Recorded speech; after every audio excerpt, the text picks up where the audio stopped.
მოკლედ გეტყვით, ჩემი გუნდით მივა. გაიგებთ ხვალვე. ანუ არა მხოლოდ თავად შეცვალა ოხანაშვილი, თანამდებობებზე ოხანაშვილის გუნდელებსაც კი არ დატოვებს. მამუკა მდინარაძე სუსში მუშაობას საკადრო წმენდით იწყებს.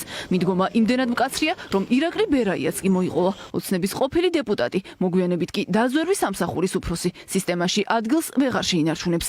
არადა ოხანაშვილი ამ გუნდთან ერთად სუსს მხოლოდ 5 თვეს ხელმძღვანელობდა. გაშვების მიზეზებზე ახალ უფროსს არ უსაუბრია. მდინარაძემ თქვა, რომ ეს მასაც კი არ ეკადრება.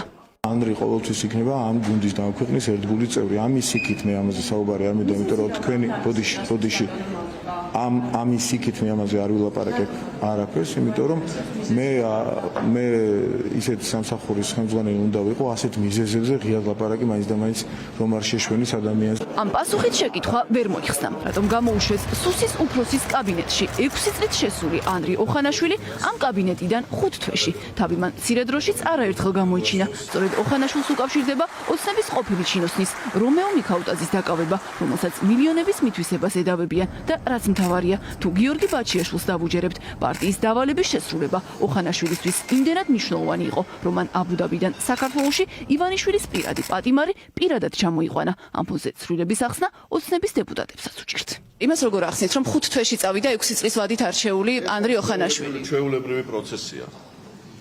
5 თვეში 6 წლის ვადით არჩეული ანდრი ოხანაშვილი რატომ გადააყენეს თანამდებობიდან? რამეს არ დაეთანხმა ისეც, რასაც მაგალითად მამუკა მდინარაძე ეთანხმება? რაიმე დავალება არ შეასრულა, თუ ვერ გააკეთა რაიმე საქმე სათანადოდ? ხო განაცხადა, თავად განაცხადა ადამიანმა გადადგომის თაობას. და საეჭვო არაფერი იმაში, რომ 6 წლის ვადით არჩეული 5 თვეში მიდის? საეჭვო იმაშია, ეხლა თქვენ რო ვერ გაჩერდით ეს ორი კვირაა თუ რამდენი წელი.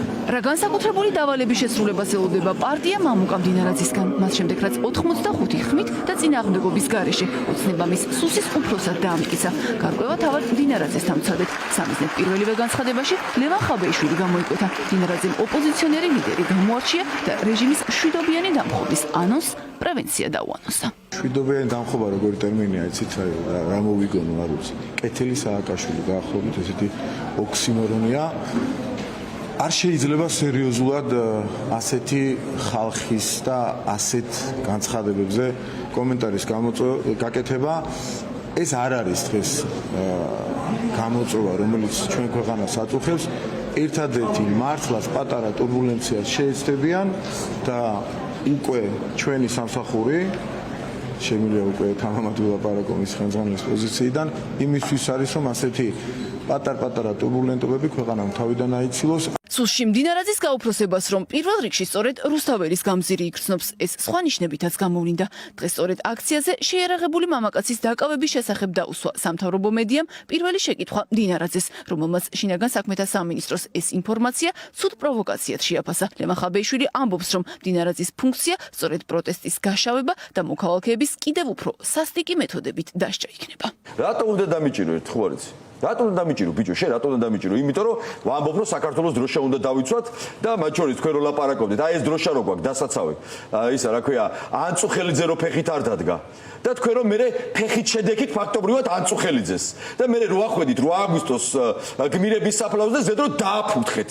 მოიცა, ამიტომ უნდა დამიჭირო? ვის დაიჭერ ბიჭო, რისი თავი გაქვთ თქვენ უბედურებო თქვენ? 4 ოქტომბერს გამარჯვება, აი ამ დროშის დასაცავად მთელი საქართველო რო გამოვა.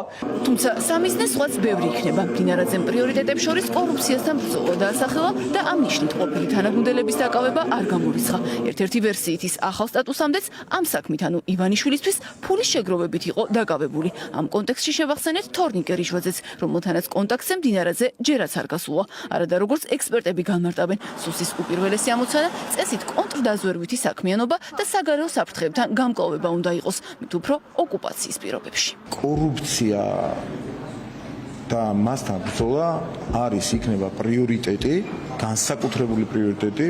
ამაზე საქართველოს პრემიერ-მინისტრმაც არაერთხელ გააკეთა განცხადება და ინდულგენცია ვერც ერთი წარსული თანამდებობა თუ პარტიული კუთვნილება ვერ იქნება ვერავისთვის. როგორ შეიძლება ვთქვათ სახელმწიფო უსაფრთხოებას ემუქრებოდეს რომელიღაც რაიონის გამგეობაში მცირეოდენობით ქრთამისაღება ან თაღლითობა. მე არ ვამბობ, რომ ეს დანაშაულები დასჯადი არ უნდა იყოს. ეს არის პოლიციის საქმე. როდესაც ეს ხდება უშიშროების უწყებებზე ამ დარგის გადაბარება, ეს ზუსტად იმისთვის არის, რომ ადგილობრივ საკრებულოებში, ადგილობრივ გამგეობებში პოლიტიკური კონტროლი გაამკაცრონ.